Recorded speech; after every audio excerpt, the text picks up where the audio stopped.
escolar, hoje com uma temática bastante desafiadora, né? Mas antes nós vamos falar um pouquinho desse fórum, porque talvez tenhamos algumas colegas aqui ou alguns colegas que não tenham acompanhado tanto ainda, né?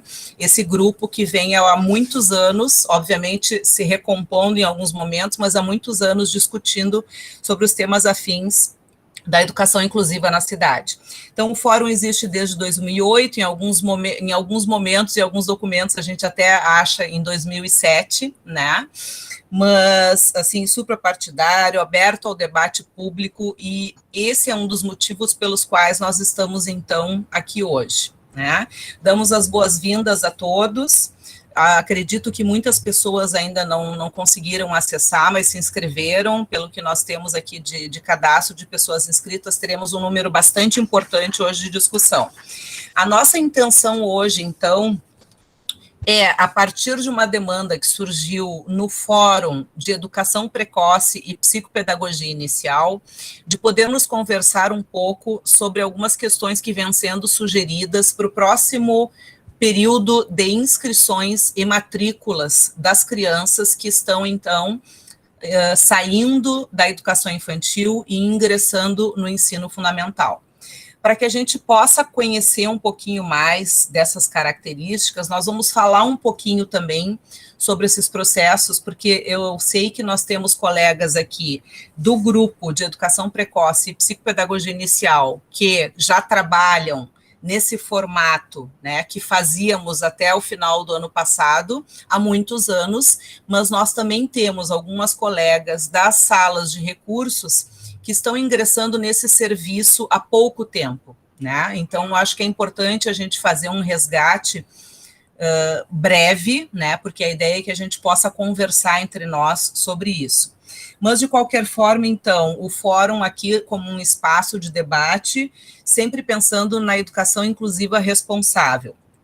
Nós temos, então, a seguinte questão para conversar sobre hoje, numa reunião, então, que vai ser aberta, deliberativa e com a ideia de que possamos fazer encaminhamentos. Não é uma reunião decisória, até porque não temos aqui todas as instituições, né, as instâncias necessárias para que a gente possa, então, demandar alguma decisão mais formal. Mas podemos e devemos tirar encaminhamentos para que a gente, então, esteja durante o resto da semana e na próxima, incrementando um pouco essa discussão. Acho que uma das questões bastante importantes da gente trazer aqui, e que nós ficamos sabendo há pouco tempo, né, no dia de hoje, muitas de vocês devem saber, algumas não, mas é que nós já vamos ter na nossa mantenedora, Secretaria Municipal de Educação, 2 pessoas que vão se tornar referências no trabalho, tanto na educação precoce e psicopedagogia inicial, quanto nas salas de recursos, nas escolas de ensino fundamental. Então, a ideia, e já coloco aqui como sugestão para que a gente pense durante a nossa reunião de hoje, que a gente possa, então, agendar o quanto antes, né, com essas pessoas que vão entrar como referência ao serviço, tanto para as salas de recurso quanto para as salas de EP e IPI, para que se possa, então, conversar, inclusive, sobre esse ponto que hoje nós trazemos, então, à tona, certo?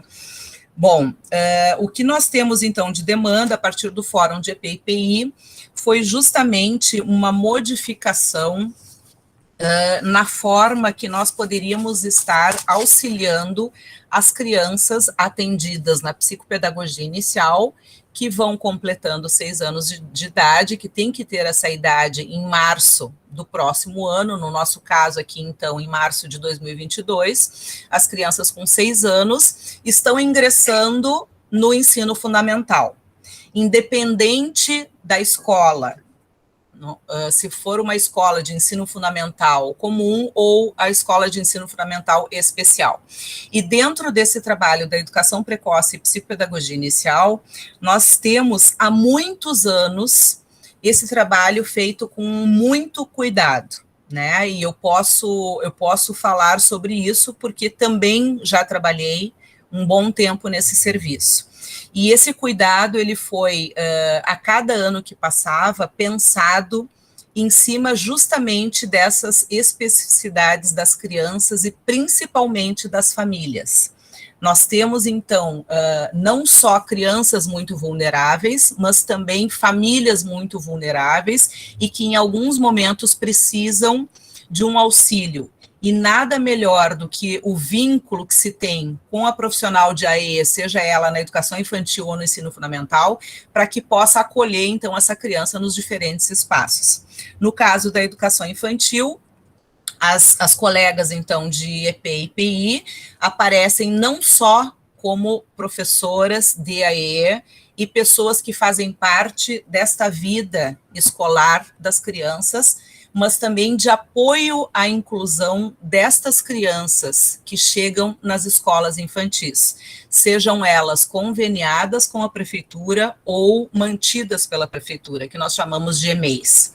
Então, nós temos essa situação aparecendo a cada final de ano, né? A Simone Strauss, que é a nossa colega, que vai falar um pouquinho depois, vai explicar um pouquinho melhor como se dá, né, esse acompanhamento, mas, obviamente, a fala vai ser de vocês, mas é isso que eu queria deixar claro, então, que esse trabalho cuidadoso, atento, pensando na caminhada das crianças na educação infantil e principalmente nessa caminhada que vai ser o que nós chamamos de transição para o ensino fundamental. Essa transição que potencializa o trabalho quando a criança chega no ensino fundamental.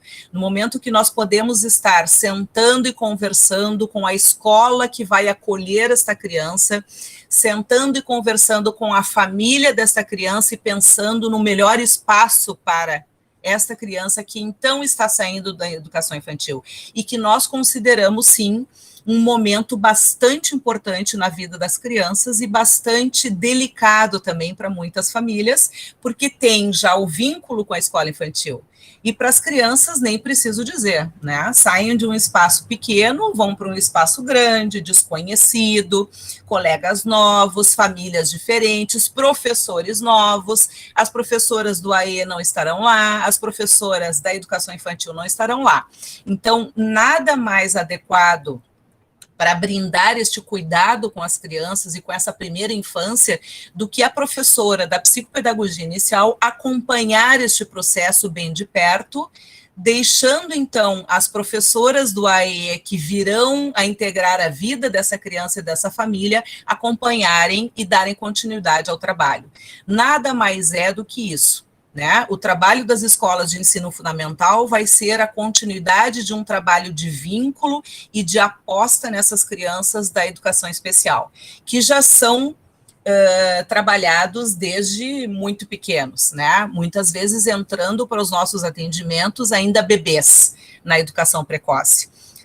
Isso também nós já fazemos, essa própria transição e este cuidado de passagem da criança de um profissional para o outro, também é feito dentro do serviço, né? Nós também fazemos da educação precoce para a psicopedagogia inicial. Então, queremos sim continuar fazendo da psicopedagogia inicial para o ensino fundamental, o primeiro ano, essa nova fase de muitos desafios, como eu disse anteriormente. E o último ponto que eu gostaria de trazer, então, aqui para vocês, é que esse trabalho da transição cuidadosa e atenta, ele faz parte do que nós também sempre trabalhamos durante os próprios atendimentos, que é a construção de uma rede de apoio à inclusão dessas crianças. A inclusão que acontece não só no âmbito escolar, mas também no âmbito da saúde, no âmbito da assistência social, muitas vezes. Então, essa nossa construção de rede contempla não só esses outros serviços, mas também essa escola de ensino fundamental, que na maioria das vezes é da nossa própria rede municipal de educação, mas temos sim muitos casos de crianças que vão integrar as escolas da rede estadual e, por vezes, também da rede privada, com as quais nós continuamos acreditando que esse processo também deve haver, porém, como são de outras redes, de uma forma um pouquinho diferente. Pensando sempre aqui, então, de novo, né, em que cada caso é um caso, cada criança é uma criança. Não temos como pensar que todas as crianças que saem da educação infantil vão chegar no ensino fundamental da mesma forma. Isso não existe, né? Então, nós temos aqui, para continuar essa conversa conosco hoje, e a proposta, então, é que nós tenhamos um breve relato de algumas pessoas que estão aqui conosco, que são a Simone Strauss, professora, então, da Psicopedagogia Inicial da Escola Especial Eliseu Paglioli, eu já ia falar outro nome de escola, desculpa, Simone.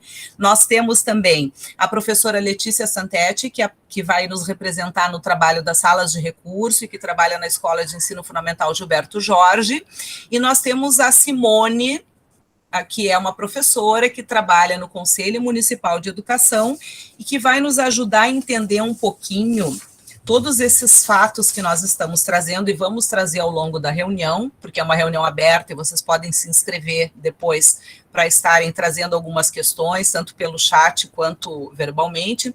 Então, a professora Simone Dornelles vai nos ajudar a pensar um pouquinho nessas legislações e no que é possível nós tirarmos como encaminhamentos a partir da reunião de hoje. Ok? Podemos começar, então, pela Simone. Qualquer coisa, então, Simone, eu dou um toquezinho aqui, tá todo mundo gostando de se rever aqui, né? Coraçõezinhos para cá, coraçõezinhos para lá. Vamos começando, então, pela professora Simone, depois nós temos o privilégio de ouvir a Letícia e depois, então, a Simone de novo. Nós temos duas Simones aqui hoje. Obrigada pela participação de todos, obrigada pelo convite. Boa noite, então, a todos. Estão me ouvindo bem, gente? Não testamos o áudio antes. Então, eu queria dizer assim que também é uma alegria a gente poder estar aqui compartilhando dessa preocupação grande que a gente está tendo com o nosso trabalho, né? E é bom a gente poder falar, a gente ser ouvida, e melhor ainda se a gente conseguir levar alguns encaminhamentos desse nosso encontro, né? Então, eu acho que a Andrea já pontuou, assim, o que a gente chama, e eu vou falar algumas vezes essa palavra, de transição, né? Ela já usou essa palavra, é essa transição das crianças, né, público-alvo da educação especial, né, que estão na educação infantil e estão indo para o ensino fundamental, né? Elas estão saindo de um espaço escolar micro para um espaço escolar macro, né? E a gente tem todo esse cuidado de fazer esse processo de transição, né? De fomentar nessa família que ela seja ativa nesse processo. Vai atrás da escola, qual que tem perto da sua casa, vai lá, visita, escolhe qual é melhor, essa tu escolheu, vamos lá, vamos estar passando isso para a mantenedora, olha, a nossa planilha com os alunos, com as demandas de cada família, qual é a preferência, porque essa família foi ativa, né? A gente tinha esse retorno da SMED, né? Da garantia de vaga dessas crianças, público-alvo da educação especial, que acompanhávamos e atendíamos, e conseguíamos, então, fazer um ano antes, ali nos últimos meses do ano anterior, ao ano que elas estariam no ensino fundamental, esse contato com as escolas, né? Esse contato com as professoras da CIR, com as professoras do SOP, com as equipes, estudando o caso, levando o que deu certo na educação infantil, os manejos que deram certo, as intervenções, o perfil de cada criança. Essas escolas de educação de ensino fundamental podiam, então, pensar as informações, pensar recursos humanos, né? Olhar, né, para esse sujeito que está chegando, né, e se preparar para isso, sem tropeços, né?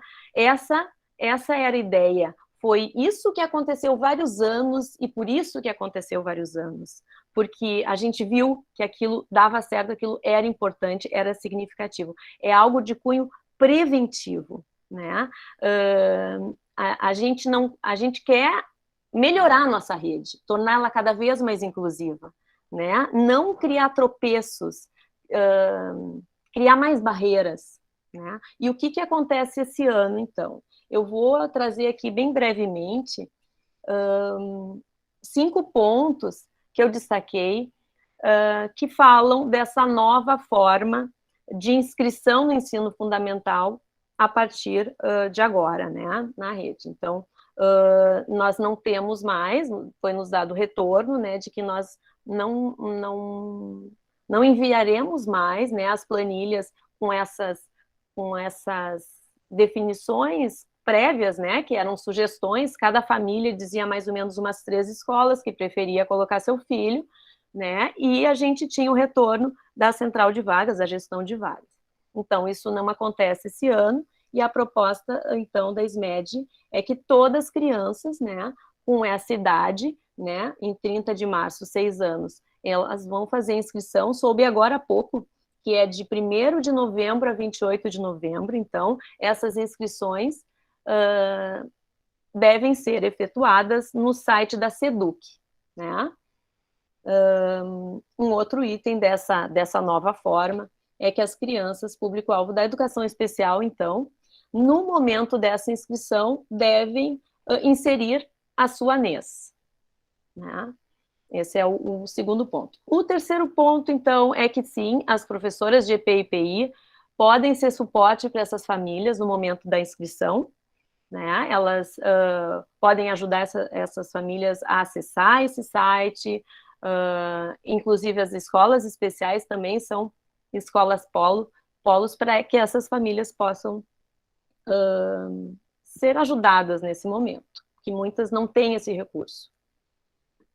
Outra questão que foi nos falado é que a SMED afirma que está de acordo com a SEDUC de que esses alunos que lá no site colocarem suas NES terão prioridade nas vagas, né? Então, isso é a palavra da SMED que diz que existe esse acordo com a SEDUC. E um outro item que é muito importante, né, dessas informações que nós recebemos da SMED, é que as inscrições, elas acontecem em novembro e o resultado das vagas sai em janeiro, né?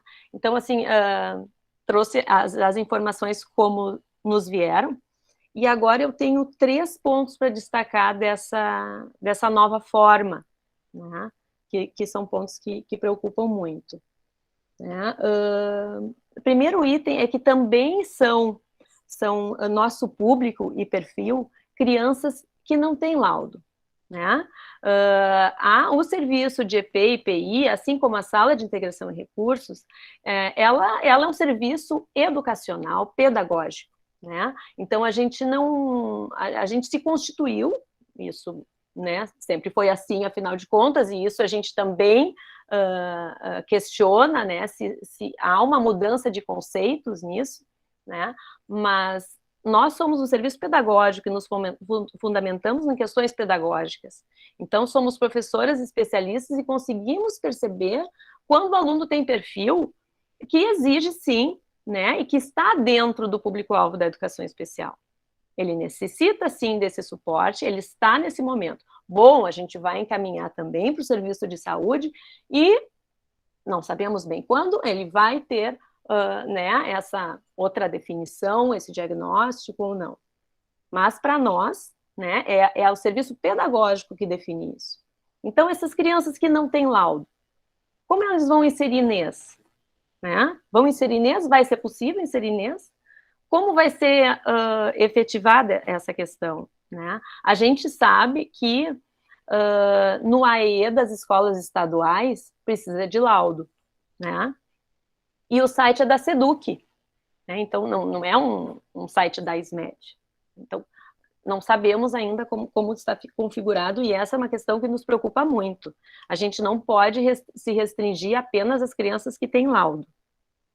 Outra questão que eu quero destacar é que as escolas especiais municipais e conveniadas, elas não estão disponíveis na inscrição do SEDUC, tá? Então, quando as famílias vão se inscrever no site da SEDUC, só estão as escolas comuns, estaduais, municipais, né? Então, como é que se faz? A orientação, então, é uma orientação que deixa muitas dúvidas de como é que vai acontecer o processo, né? A orientação é o seguinte: a criança que já foi avaliada, por exemplo, né, pelo serviço de EP e IPI ou pela própria ou é acompanhada por esse serviço, né? E sabe-se que a criança necessita, tem perfil de uma escola especial, essa família é orientada a entrar no site da SEDUC, fazer uma inscrição em outra escola comum da sua região, né?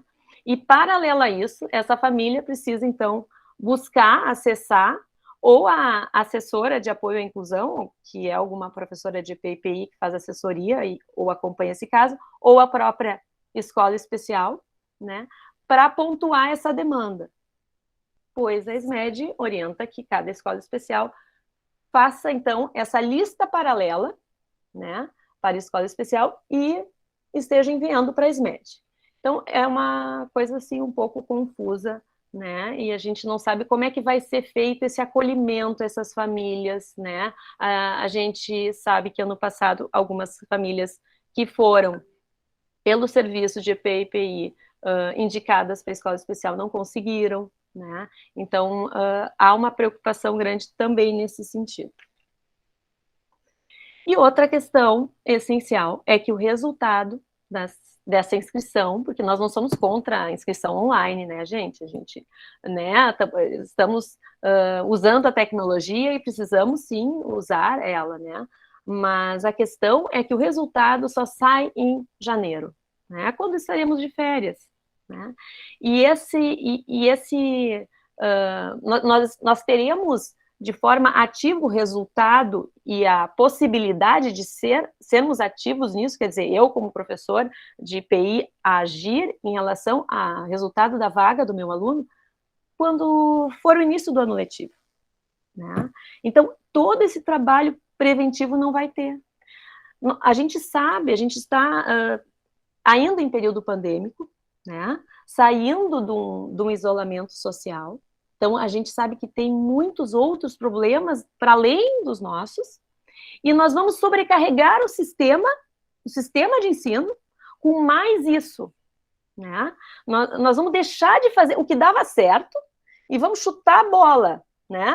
Ó, vai cair aí todos eles, tudo junto, reunido, sem passagem nenhuma, sem saber, né, qual é, e nós, professores de EPI e IPI, nós já temos uma demanda já normal de início de ano, né, que são as adaptações das crianças da educação infantil na educação infantil, né?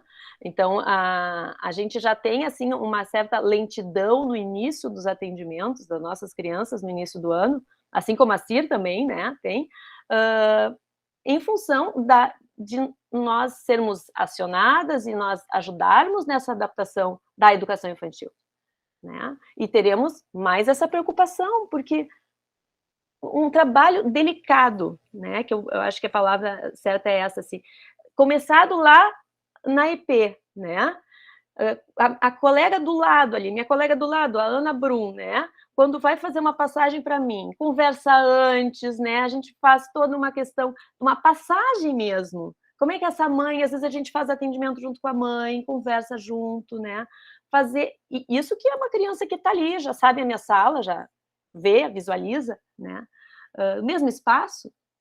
Então, é um trabalho delicado, né, que conquistamos tantas coisas com essas crianças e com esses alunos, né, e queremos que seja dada continuidade a isso. É simples, seria simples, né, e eu tenho que dizer, assim, também que nós estamos desde o início do ano com muitas tentativas, assim, de conversar, de sentar junto, né, com a SMED. Gente, nós estamos aqui, a gente quer falar com vocês, sabe? Senta junto com a gente quer dizer as nossas demandas, né, as nossas preocupações, porque é um trabalho que quem está aqui é apaixonado pelo que faz. Né? É um trabalho de paixão, né? A gente estuda, a gente gasta, né, estudando mais e mais, porque a gente ama o que faz. E é triste quando a gente não teve até agora nenhuma reunião de EPI e IPI, nossos fóruns a gente continua fazendo de teimosia, porque a gente sabe que eles são importantes, a gente sabe que nós somos um serviço, eu não posso fazer alguma coisa da minha cabeça, nós somos um serviço de rede, né, fundamentado, eu quero aqui trazer, né, que esse processo de transição, ele está fundamentado, né, gente? Tem a lei número 11.858/2015, que institui o Plano Municipal de Educação, né? Ele determina a garantia do acompanhamento contínuo do público-alvo da educação especial nesse processo de transição, né? A Resolução 13/2013 também dispõe de diretrizes da educação especial e ela assegura o direito à educação desse público, né, que nós estamos dizendo, no compromisso de identificar esses sujeitos, né, e articular políticas de atendimento para eles. Articular, gente, vamos articular. A gente identifica e joga para o ar? Não dá, né? Não é possível. Né? E a gente está aqui, ó, eu estou aqui, né, querendo falar do meu aluno, a Letícia está lá, e as colegas de Ciro tudo estão lá querendo ouvir também, e a gente não pode? Vamos ter que falar lá quando tiver, né, no início do ano, depois de 2 anos de pandemia, que beleza. Né? Gente, então, essa, não sei se consegui ser clara, porque agora eu estou vendo que está fechando os 15 minutos, né? Mas tentei, assim, em poucas palavras, falar o essencial, e até se as colegas, outros colegas de EP e IPI também quiserem acrescentar alguma coisa, mas eu acho que isso, assim, é o que mais nos provoca indignação, não tem outra palavra para dizer, né? Porque nós sabemos que é o trabalho preventivo que vai fazer com que tenha sucesso lá, né? E é isso que a gente quer.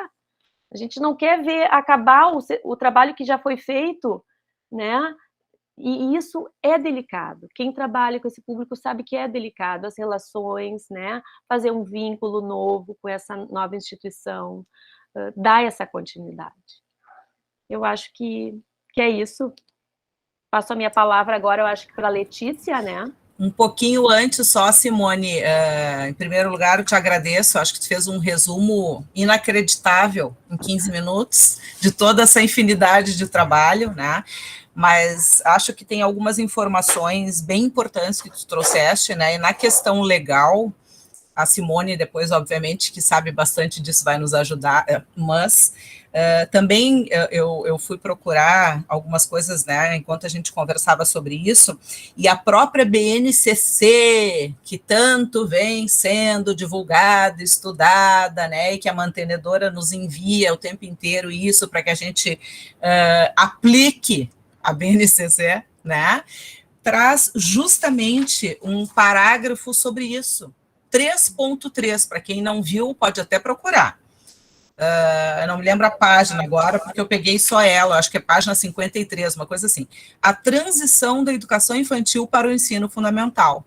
Diz na própria BNCC, além de todas essas outras legislações, e nós temos, obviamente, a nossa aqui, a 013, que sempre enfatiza muito a questão desse trabalho, né, da educação infantil, da IPI, e sempre trazendo a garantia e a continuidade, eu até estou lendo aqui o pedaço, dos processos de aprendizagens das crianças, né? Se isso aparece nos documentos, eu acho que a gente vai ter que levar mais adiante ainda uma preocupação muito certa que tu trouxeste, Simone, mas que não se dá só nesse nosso trabalho da transição do ensino fundamental, da educação infantil para o ensino fundamental, que é a questão do diagnóstico, do laudo, para que a criança tenha um critério a mais de conseguir uma vaga.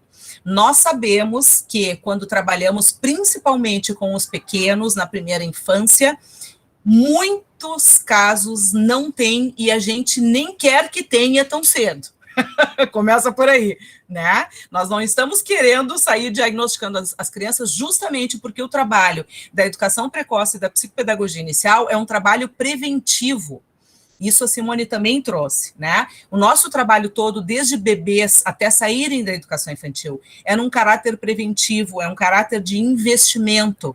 Então, se nós pensarmos nisso também, nós temos um investimento de uma profissional.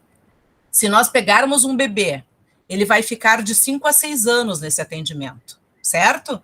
Por quê? Porque ele vai passar da EP para a PI. Então, nós temos, durante 5 ou 6 anos, o investimento de uma profissional, de um espaço de trabalho, naquele sujeito que está se constituindo ali, nessa primeira infância, certo?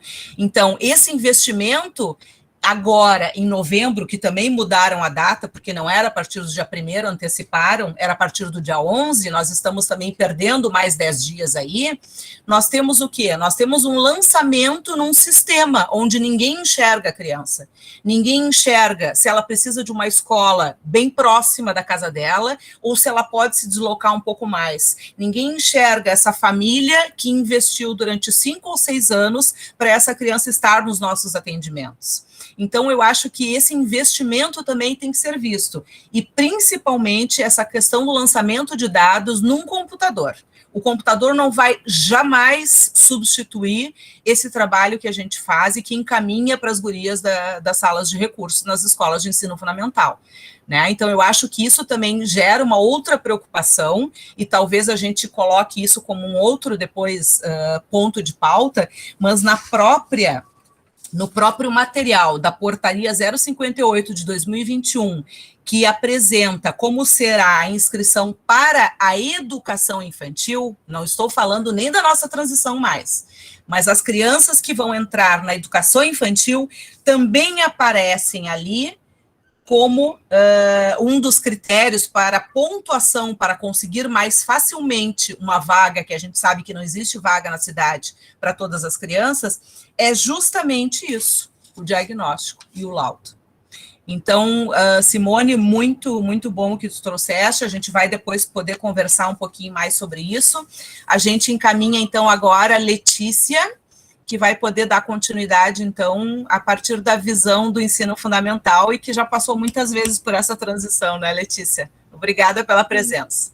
Então, obrigada, Andréia, obrigada pelo convite, né, saúdo a Andréia, né, como representante de todas as colegas da EP e PI e das pessoas representantes do fórum, né, fico feliz em estar aqui com vocês, participando de um debate, e triste pelo motivo pelo qual estamos aqui, né? Mas vendo assim quantas pessoas aqui que fazem parte da minha caminhada e que conhecem o meu trabalho, conhecem este trabalho, né, da rede, e estão aqui para a gente lutar por aquilo que a gente acredita, né? O coraçãozinho foi para minha afilhada, mas aí tem tanta gente conhecida aqui que depois acabamos, né, fazendo vários ois, assim, para Lu Congo, maravilhosa, Márcia, enfim, e as colegas. Eu estou na rede desde 99, né, na rede desde 97, na sala de recursos desde 99. Então, eu vivi um período em que esse trabalho, essa passagem, essa transição não existia. Eu vivi o período em que a gente compôs essa forma de trabalho e o quanto isso vem crescendo, vem tomando um formato, vem criando essa rede, né, que tanto a gente deseja. Então, eu trabalho na sala de integração e recursos, que é o AEE da Escola de Ensino Fundamental, e que é a continuidade do AEE na educação infantil, que é a psicopedagogia inicial. Então, nada mais é do que o trabalho, o mesmo trabalho, claro que com suas características, enfim, em função de como a gente se organiza, onde está a idade da criança, mas é o mesmo trabalho. Então, nada mais óbvio para mim do que isso ser um fluxo contínuo, né? Essa transição, ela se dá, assim como ela se dá entre escolas de ensino fundamental, quando a criança troca de escola, né? A necessidade da gente, nem sempre é possível dentro da escola de ensino fundamental, porque a criança às vezes troca e a gente tem que ir correr atrás para ver para onde foi, porque semana passada era nosso aluno, né? Então, mas o quanto esse acompanhamento ele é necessário, né? E de dizer que a gente tem uma máxima na CIR, que é o aluno que vem da PI é o melhor, o melhor, entendam o melhor. O aluno que vem de surpresa é o mais difícil. E por que isso? Porque o aluno que vem da PI, ele tem um trabalho. E nós estamos organizadas para receber esse aluno e para dar continuidade a esse trabalho. O aluno que a gente chama o aluno surpresa, que é o aluno que não tinha atendimento, que vem de outra cidade, ele é um aluno em que a gente tem que começar a investigação desde lá do início. Entender como que esse aluno chegou, quem é que atende, qual é a constituição familiar. Então, a gente tem a experiência do aluno que chega surpresa, né, Simone? Chega aquela bola que caiu, e tem a experiência desse aluno que vem com essa passagem, né? Diferentes foram as nossas formas de encontro. Primeiro a gente ia até a escola especial, depois a escola especial, as meninas da PI iam até a nossa escola para falar sobre aqueles alunos. Já fizemos reuniões, então, depois foram na SMED. Independente do formato, o importante é essa troca, né? Porque o professor de CIR vai ao encontro do professor da psicopedagogia inicial, a gente conversa, a gente tem todas as informações necessárias, possíveis, para voltar para a escola, né, e planejar essa acolhida. Planejar com chamar. Normalmente ela se dava em outubro, né? Mais ou menos, ali por outubro. Então a gente tinha outubro, novembro, dezembro para chamar esses pais ou os responsáveis legais, fazer a apresentação da escola, mostrar de fato qual é esse espaço físico, qual é esse espaço, qual é essa oferta humana, né? Quem é essa pessoa que agora vai substituir a professora que estava acompanhando o seu filho, né? Desmanchar inúmeros medos da escola de espaço grande, da escola diferente, né? Ou trocar informações, porque muitos já são moradores daquela comunidade, alguns foram alunos daquela escola, né? E retornam com seus filhos, né? Cheios de desejos, cheios de ideias. Então, esses encontros são extremamente ricos, né? Para que em março, quando os alunos, ou enfim, quando começa o ano letivo, a gente ter diminuído o máximo possível das barreiras, né? Que esse é o nosso papel, né? Diminuir barreiras.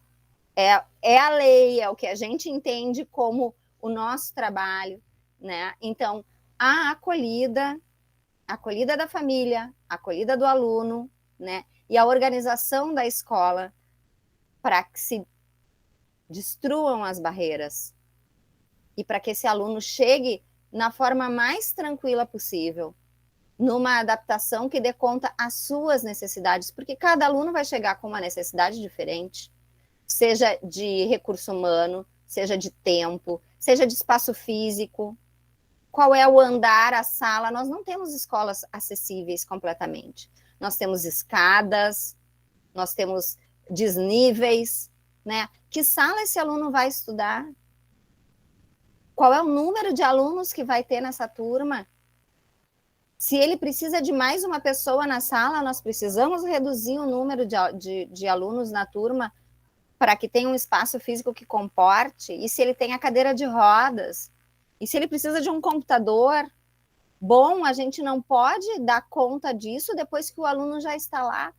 Ou melhor, a gente pode numa qualidade muito inferior a que se a gente já recebesse essa família e esse aluno com tudo aquilo que ele necessita, né? Então, assim, eu disse que eu seria breve, né, André? Eu acho que eu não preciso de 15 minutos, porque facilmente eu falo, assim, do quanto esse novo formato é um desserviço, né? Do quanto acabar com essa forma de passagem acaba também com um início de ano, início de escolarização de qualidade, né? Eu levei até o grupo da CIR em reunião, uma reunião também que nós estamos bancando as nossas formações, nós estamos bancando a nossa troca de comunicação entre o grupo, né? Eu levei para o grupo, né? A construção da minha fala aqui, ela passou por esse grupo, eu não estou falando por mim, eu estou falando pelo grupo de professores de CIR, né? E a gente entende essa ação como um desmonte do serviço público de qualidade, né? Ela vem a entrar em conflito, entrar em... assim, é uma afronta, né, a tudo que nós viemos construindo nesse tempo, né, para a melhor forma de atender o nosso aluno, né, a construção de um serviço de qualidade, pensado, como disse a Simone, por muitas vezes estudado, refletido, escrito, construído, né? Nós fizemos esse serviço, nós construímos esse serviço sempre pensando na melhor forma de atender esse aluno. E esse é o começo de tudo, né? É o começo do aluno no ensino fundamental. É o começo do aluno na escola grande, é o começo do aluno num outro formato de comunidade, né? Onde ele vai estar encontrando crianças maiores, onde ele vai estar encontrando uma circulação, né, uma experiência completamente nova. E como a gente começa, como a gente se apresenta para esse aluno é fundamental. Para essa família, né, para sustentar, para desmanchar os medos dessas famílias, para acolher essas famílias, para que elas iniciem seguras, para que elas iniciem tranquilas, para que elas tenham a confiança de estarem conosco, né? É o início de um novo vínculo. E quando ele vem pelas mãos de quem a família já está vinculada, a gente tem um outro encontro aí. A gente diminui o trabalho né? E o trabalho significa tempo do aluno na escola. Trabalho significa quanto tempo essa família e esse aluno vão demorar a se vincular à escola, enquanto que isso poderia ser feito antes do aluno entrar na escola. Esse vínculo poderia começar a se dar em novembro, dezembro, não em março, abril, maio, quando a criança já está lá. Quando um tombo e um joelho ralado tem outra dimensão. Porque um tombo e um joelho ralado, para quem acredita na escola, sabe que o seu filho está bem cuidado, vai dizer, acidentes acontecem. Agora, um tombo e um joelho ralado, quando a gente tem medo do nosso filho estar naquele lugar, ele pode ser o fim. Eu acho que é isso. Eu vou me dispor aqui a gente continuar trocando, né? Depois nas conversas, mas inicialmente seria isso.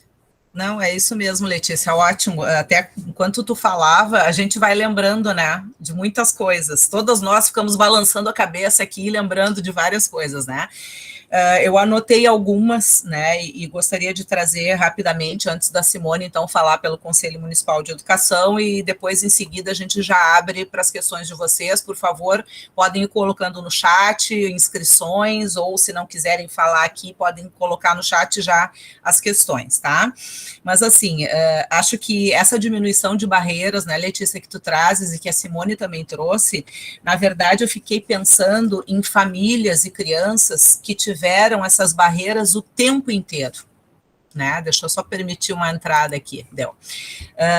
Tem crianças que entram na educação infantil e nesse nosso trabalho de apoio à inclusão, né, dos profissionais de educação precoce e psicopedagogia inicial, já existe esse investimento, já existe essa tentativa de vinculação da família com a escola. Esse exemplo que a Letícia usou do tombo é fantástico. Eu adorei, assim. É exatamente isso, né? É muito diferente. Tu já saber com quem o teu filho fica, de que forma ele fica, o que foi pensado para ele, e ele levar um tombo. do que tu receber essa notícia de uma criança que entrou numa escola que eu não sei qual é e que não era a escola que eu queria, o que é pior, né? Então, acho que esse exemplo foi fantástico, assim, e me fez lembrar muito disso. Nós vamos, de novo, estar colocando barreiras para essas crianças, para essas famílias e para as escolas também. Porque as escolas receberem uma demanda completamente desconhecida e muitas vezes, né, que teria que ter sido pensada de uma outra forma bem mais completa e complexa, é complicado. Então, essas barreiras a gente poderia já ter minimizado ou até já acabado com elas no momento que a gente está fazendo a continuidade do atendimento e da vinculação com a outra profissional. Essa é uma questão. Uma outra questão importante também que a gente não chegou a citar aqui, mas para conhecimento de todos, né? Além das escolas de ensino fundamental e dessa transição possível que nós fizemos e que nós fomos construindo cada detalhe a cada ano que passava, porque essa transição também não foi feita de uma hora para outra. A partir da prática, das tentativas e dos erros, cada profissional foi, então, enriquecendo esse processo. Né? A diferença é que a gente conseguia conversar sobre esse processo e dizer o que ficava melhor para quem estava em todos os lados desse processo, para as famílias, para os professores da sala de recurso e para as professoras da psicopedagogia inicial. Mas nós temos, então, além de não ter a possibilidade desse diálogo hoje, com a mantenedora, né, que talvez isso que esteja faltando para que se entendam os meandros de todo esse processo, que realmente é muito detalhado, né? Uma outra questão que a gente também tem que pensar é que, bom, a família vai fazer a inscrição num site, com a nossa ajuda ou não. Vamos supor que nós tenhamos alguma dessas crianças fazendo a inscrição no site com um prejuízo imenso, mas um prejuízo, assim, daqueles que vocês podem colocar ao cubo, né?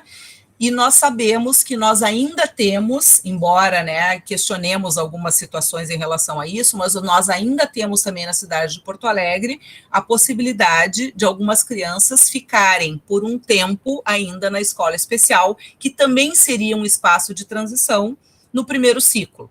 Nós ainda temos crianças que são avaliadas pelo serviço da psicopedagogia inicial, justamente por ser uma criança que se conhece há anos e se acompanha há anos, né, nos seus avanços, nas suas potencialidades, nas suas dificuldades, mas ainda assim, num momento de fragilidade maior, que ainda é necessário permanecer numa escola especial, né, por diferentes motivos que a gente não precisa trazer aqui.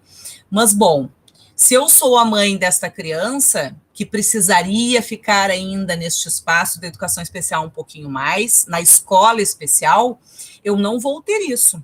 Eu vou ter que inscrever o meu filho na escola que eu vou enxergar ali no site, com a ajuda das gurias me dizendo, vamos supor, né, que o Júdice é mais perto para mim, com a querida da Juliana lá, que adora e ama os nossos alunos quando a gente faz a transição. Mas, bom, eu sou mãe, eu não sei disso. Vou inscrever meu filho para o Júdice. Só que o meu filho, num primeiro momento, não teria as melhores condições de estar numa escola comum. E seria melhor para ele estar na escola especial, pelo menos um pouco. Isso, como é que nós vamos saber? Não vamos saber, porque ela não vai poder inscrever. Eu não vou poder inscrever o meu filho na escola especial com a ajuda das professoras da psicopedagogia inicial, que já deixavam, então, nos seus conselhos de classe, uma possibilidade de ocupação de vaga no primeiro ciclo para este aluno que foi atendido e é muito conhecido. O que vai acontecer? Esta criança vai aparecer numa turma da escola de ensino fundamental. Além do tempo que vocês das salas de recursos terão para se vincular à família e para conhecer a criança e as suas necessidades, nós temos todo o restante que vem junto nessa mochilinha da criança e que vocês sabem que faz muitas vezes com que a família saia dessa escola e nunca mais apareça. Porque vai pensar, todo aquele convencimento que a gente tem que fazer, que vocês também fazem na sala de recurso, é o mesmo convencimento que a gente teria que fazer antes, o quanto sim aquele espaço ameaçador para aquela criança pode ser bom para ela. Ou talvez naquele momento ainda não tão bom. Então isso também é uma questão para a gente levar em consideração aqui. né? Nós temos essa questão lá para as professoras em março, recebendo os alunos, conhecendo os alunos e chamando as professoras da psicopedagogia inicial para falarem sobre aquela criança. E aí, aquela criança não foi uma criança indicada para aquela escola pela professora da psicopedagogia inicial, mas foi indicada para ficar no primeiro ciclo, ou do Eliseu, ou do Tristão, ou da Salomão, se for uma criança com surdez, ou do Lucena, ou do Lígia, esqueci do Lígia. Então, eu acho que esse é mais um ponto que a gente precisa tratar com muito carinho, porque ainda temos, sim, amparado na nossa legislação, que dependendo das necessidades das crianças, sim, naquele momento vai ficar melhor para ela este espaço. Não desconsiderando de forma alguma, mas quem sabe, quem está numa escola de ensino comum, sabe muito bem, né, algumas dificuldades, às vezes, que o espaço apresenta, né? Infelizmente, se tivéssemos todas essas discussões em dia, talvez já pudéssemos estar fazendo esses encaminhamentos, né, desde agora, e não ainda pensando que tudo isso pode acontecer e vai trazer mais barreiras ainda para as crianças e para as famílias. Bom, a Simone, então, vai começar a falar pelo conselho, vocês podem já ir se inscrevendo pelo chat, eu vou acompanhando aqui, e a gente vai chamando, então. A ideia do nosso teto de reunião é até às 20h30, mas nós temos tempo ainda para vocês colocarem as questões de vocês. Obrigada. Simone? Então, boa noite a todas, a todos, a todes. Muito bom ver tanta gente, né? Trabalhadora, comprometida, envolvida. A presidenta do Conselho Municipal de Educação, a conselheira Fabiane Borges Pavani, iria participar inicialmente, mas nós temos 2 agendas hoje, né, envolvendo a presidência. Então, hoje nós conversamos, a gente já vinha preparando um pouco essa reflexão de forma conjunta, e eu trabalho na assessoria da Comissão de Ensino Fundamental, mas o Marco Aurélio, que já foi conselheiro, né, a Márcia Loguerski também, e a Andréia, todo mundo lá, que em algum momento a gente teve articulado o fórum, né, articulado e acolhido na sede do Conselho Municipal de Educação, sabe como funciona. Nós temos as comissões permanentes, educação infantil, ensino fundamental, ensino médio, modalidades e normas gerais, e também a comissão de planejamento, recursos e avaliação, e comissões especiais outras que vão se formando em função de algumas demandas. E aí, nessa perspectiva, a primeira coisa que nós queríamos destacar, porque eu vou falar no plural mesmo, né? Eu estou aqui como assessora do Conselho Municipal de Educação e colegas de vocês, professora da Rede Municipal de Ensino. Trabalhei com a Leonete Casol, né? Mef Lidovino Fanton, né? Muito aprendemos, né? Maior carinho de ver a Léo aqui, neste coletivo, né? Depois de toda uma caminhada. E vou falar no plural porque, bom, nós pensamos muito que essas mudanças que estão sendo pautadas pela Secretaria Municipal de Educação, elas já estavam sendo, de alguma forma, anunciadas. O último parecer que o Conselho Municipal de Educação aprovou, o parecer 21 deste ano, de 2021, ele faz uma análise do plano de gestão da Secretaria Municipal de Educação. Todas as escolas já receberam e vocês, né, podem também entrar diretamente em contato com o conselho, a gente pode encaminhar, se houver uma listagem aqui, né, para que cada uma possa se apropriar. Mas é muito interessante que lá neste plano de gestão da secretaria, que foi apresentado pela secretária em 21 de junho deste ano, e foi objeto de análise do colegiado do Conselho Municipal de Educação, lá já estava anunciada a necessidade de redesenhar fluxos, processos e procedimentos na educação especial, atualizando-se o documento orientador para a educação inclusiva na rede municipal de ensino. O colegiado do Conselho, quando se debruçou, né, primeiro debateu com as representantes do Executivo, nós temos 3 representantes do Executivo, né, com assento no colegiado, 3 colegas professoras nossas que representam a Secretaria Municipal de Educação, e o documento orientador para o Sistema Municipal de Ensino e para a Rede Municipal de Ensino é a Resolução 13 de 2013. Este é o documento orientador, esta é a normativa do Sistema Municipal de Ensino. E que bom, né? Coube a gestões anteriores que não o fizeram e caberia a esta a apresentação do plano de gestão, porque há um plano de ação, ou melhor dizendo, no plano de gestão da secretaria, deveria estar contemplado um plano de ação para a implantação de uma série, né, de processos e procedimentos previstos na Resolução 13 de 2013, que até então nenhuma gestão apresentou. Então, causou estranhamento que no plano de gestão da secretaria apresentado em junho já houvesse um anúncio de um redesenho, né, do documento orientador para a educação inclusiva no município. O que a secretaria colocou é que não se tratava da normativa. Pois bem, não se trata da norma, a norma está embasada em diretrizes nacionais vigentes e também na lei, né, Lei de Diretrizes e Bases da Educação Nacional, LDB, de 1996, e mesmo tendo sido promulgada a Resolução 3 de 2013 antes do Estatuto da Pessoa com Deficiência, que é do ano de 2015, a Lei Brasileira de Inclusão, elas convergem porque a Lei Brasileira de Inclusão, assim como a Resolução 3 de 2013, dialoga com a LDB e com as diretrizes nacionais vigentes. Então, assim, convido vocês à leitura, né, deste parecer do Conselho Municipal de Educação, porque lá tem uma série de outras questões, né, destacadas pelo colegiado, que se referem à educação inclusiva e à educação especial, não somente para a rede municipal de ensino, mas para o sistema. Então, o que foi colocado? Que, a partir de uma manifestação do Prometas, apresentada pelo prefeito em janeiro, algumas metas haviam sido replicadas, então, no plano de gestão pela secretaria, mas havia um equívoco de compreensão. Questões relativas, inclusive, a financiamento, a parcerias público-privadas para o atendimento educacional especializado. Então, convido vocês primeiro, né, um convite, né, assim, em nome da direção do Conselho e do colegiado, que você se aproprie, né, do parecer 21 de 2021, que faz uma análise do plano de gestão da secretaria, onde já são, não de forma explícita, como muito bem foi colocado, né, por vocês aqui, mas já se anunciava algumas mudanças que a secretaria entendia como necessária para otimizar fluxos e recursos humanos.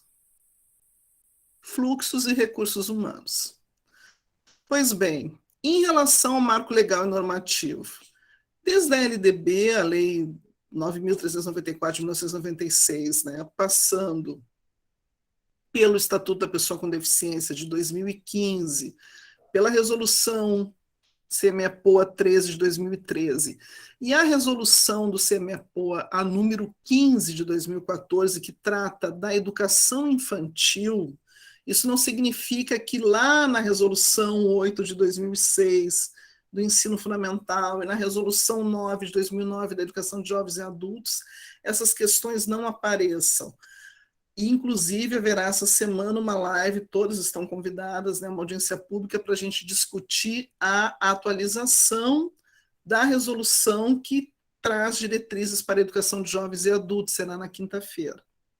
Então, a Resolução 9 de 2009 já prevê o atendimento, na época, então, uma linguagem, né, dos estudantes da EJA, com necessidades educativas especiais. A Resolução 8 de 2006, que fixa diretrizes para o ensino fundamental na rede municipal de ensino, também traz, né, a mesma categoria dos estudantes, né, com necessidades educativas especiais, uma outra linguagem, porque elas são anteriores à Resolução 13 de 2013, que já vai trabalhar, então, né, com o público-alvo da educação especial. E aqui deste colegiado, Marco Aurélio, né, participou ativamente, que na época ele era conselheiro, né, e trabalhou muito com a Ana Fornos na escrita da Resolução 13 de 2013. E fazendo história, cabe lembrar, né, a Letícia e a Simone aqui já fizeram esse histórico, e muitos de vocês que têm, né, toda uma jornada e todo um trabalho na rede municipal. A Resolução 13 de 2013, ela faz, na verdade, uma sistematização, né, de toda essa prática que foi sendo construída no município de Porto Alegre, na rede municipal de ensino.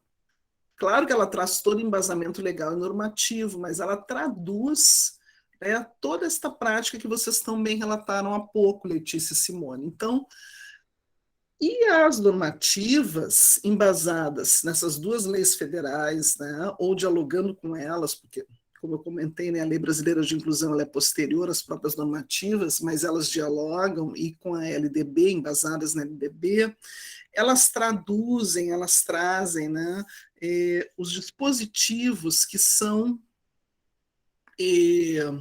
exigência para os sistemas de ensino, porque a LDB e a Lei Brasileira de Inclusão são muito claras de que os sistemas de ensino vão compreender o ente federado é o município, o nosso sistema é o Sistema Municipal de Ensino.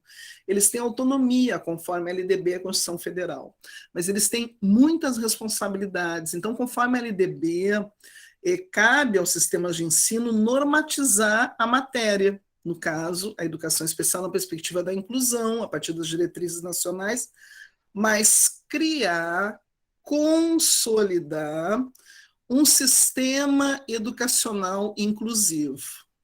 Se nós falamos em sistema educacional inclusivo, como está posto, né, na LDB, na Lei Brasileira de Inclusão e nas normativas do município de Porto Alegre, no caso, a Resolução 13 de 2013, existem muitas tarefas,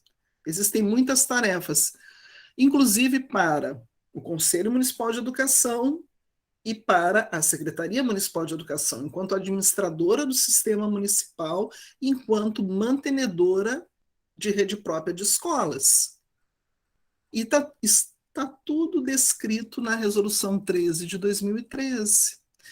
A Resolução 15 de 2014, quando eu a trago para o diálogo hoje, é porque ela também explicita que há uma responsabilidade, embasada nas diretrizes nacionais para a educação infantil e da educação básica como um todo, há uma responsabilidade no sistema de ensino, leia-se administradora do sistema e mantenedora da rede própria, Secretaria Municipal de Educação, na transição entre as etapas, o acompanhamento das crianças e dos estudantes na transição entre as etapas da educação básica. Então, todo esse trabalho que vocês construíram, constituíram, que está muito bem descrito, né, amarrado, desenvolvido na Resolução 13 de 2013, ele implica, né, primeiro, na manutenção do que até então, né, era a prática, porque está respaldado legalmente e está respaldado na normativa do sistema. Segundo, implica em responsabilidades para a Secretaria Municipal de Educação. Então, o que nós temos que pensar hoje aqui, eu até fiz, né, um PowerPoint bonitinho, eu, a Fabiane, a gente, né, destacou das normativas e da legislação, o que entendemos que era importante eu trazer e tal, mas não é aqui, né, um curso, uma palestra, né, um painel onde eu vou apresentar PowerPoint. As questões que estão postas lá, e a gente pode depois até compartilhar, né, essa seleção, assim, o que a gente elencou da legislação, o que nós elencamos das normativas. Se interessar para vocês, a gente compartilha, mas a grande questão aqui é essa: os sistemas de ensino têm responsabilidades, e quem administra o sistema de ensino, e quem é mantenedor da rede própria, que é a Secretaria Municipal de Educação, então, né, responsabilidades definidas na legislação educacional brasileira e definidas na normativa. A prática que se constituía até então, ela garantia um fluxo, tá? E ela garantia essa transição entre as etapas com foco, né, como diz a legislação educacional brasileira e as diretrizes nacionais e municipais, na criança, no estudante, público-alvo da educação especial. O interessante é que a Lei Brasileira de Inclusão, que ela é a mais recente, ela é de 2015, ela é posterior a todas as normativas, inclusive a LDB, ela vai falar que a família também tem esse direito, que cabe, né, aos entes federados a organização de sistemas educacionais inclusivos nos quais a família possa, então, fazer este acompanhamento e sentir-se acompanhada no sistema de ensino. Acompanhada por quem? Quem tem esta competência e responsabilidade? A Secretaria Municipal de Educação e o seu quadro de profissionais. Então, ao propor esta matrícula numa plataforma que poderia, e também nós destacamos quando conversamos, eu e a Fabiane, tanto da Lei Brasileira de Inclusão, como também das normativas, uma série de artigos, né, que fazem referência a todas as barreiras, e inclusive as barreiras tecnológicas, né, elas têm que ter uma dimensão assistiva.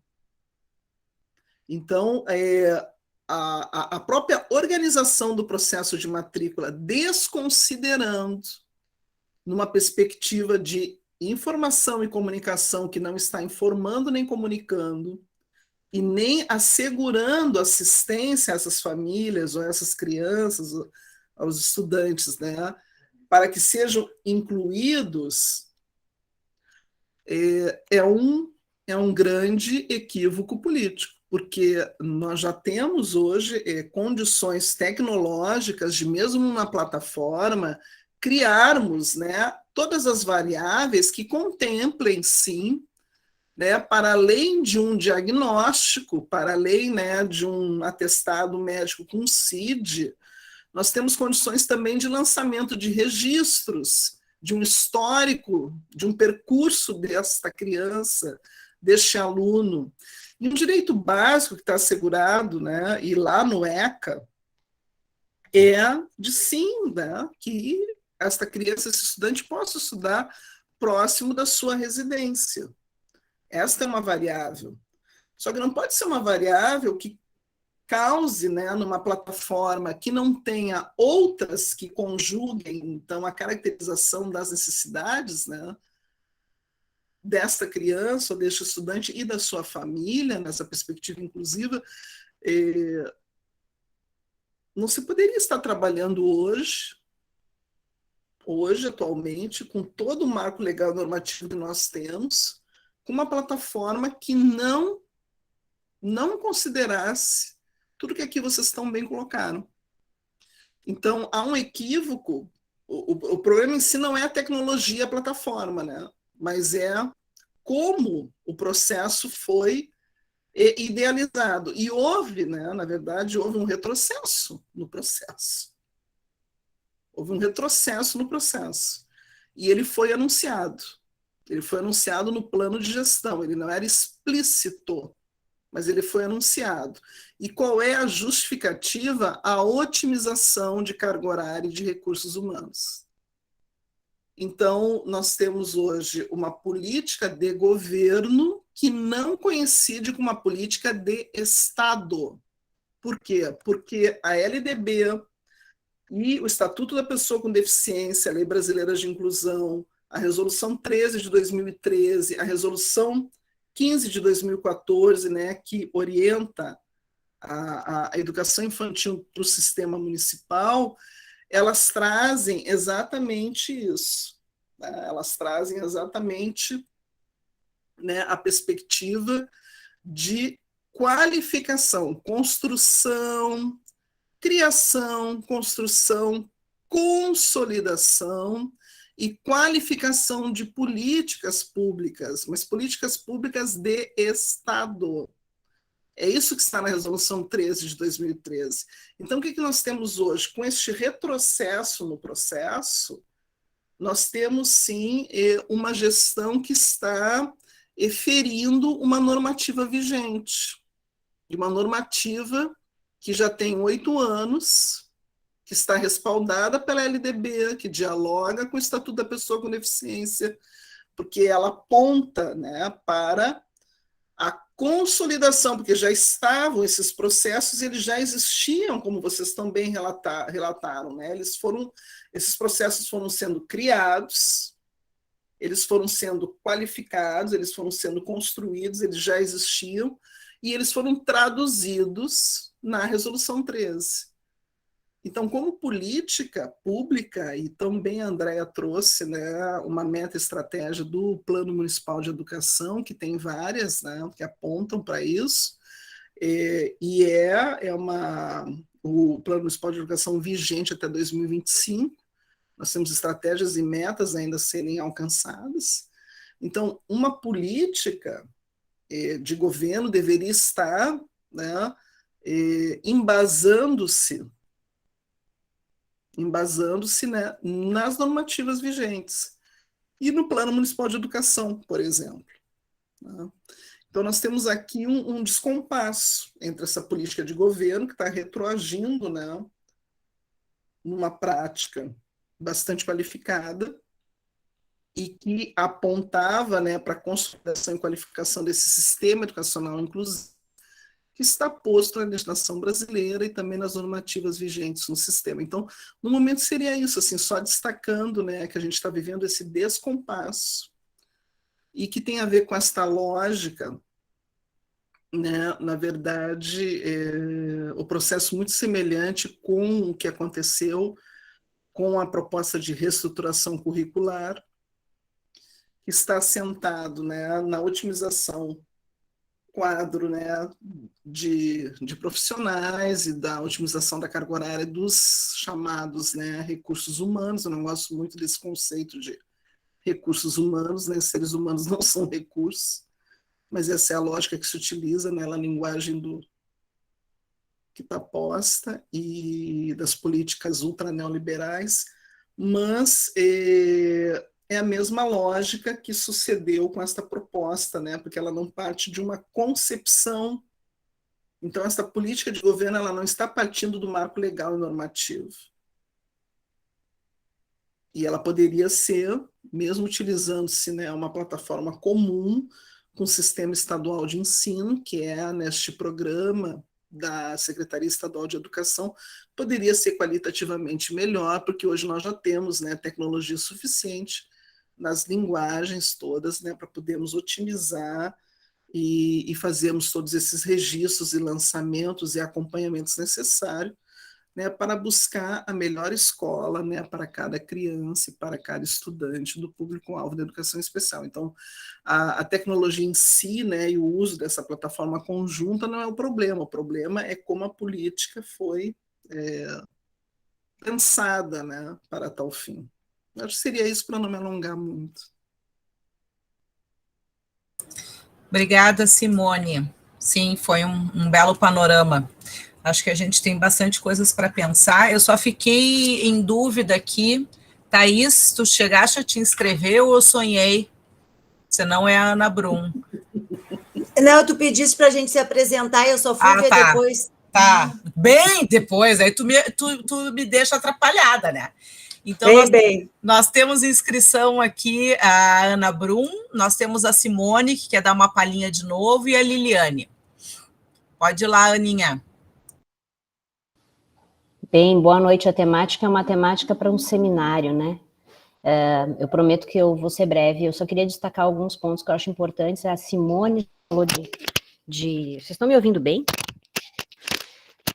A Simone já levantou alguns pontos que eu acho importantíssimos. É toda a legislação que a gente tem em educação inclusiva, primeiro poder afirmar que ela é a sistematização de uma demanda social.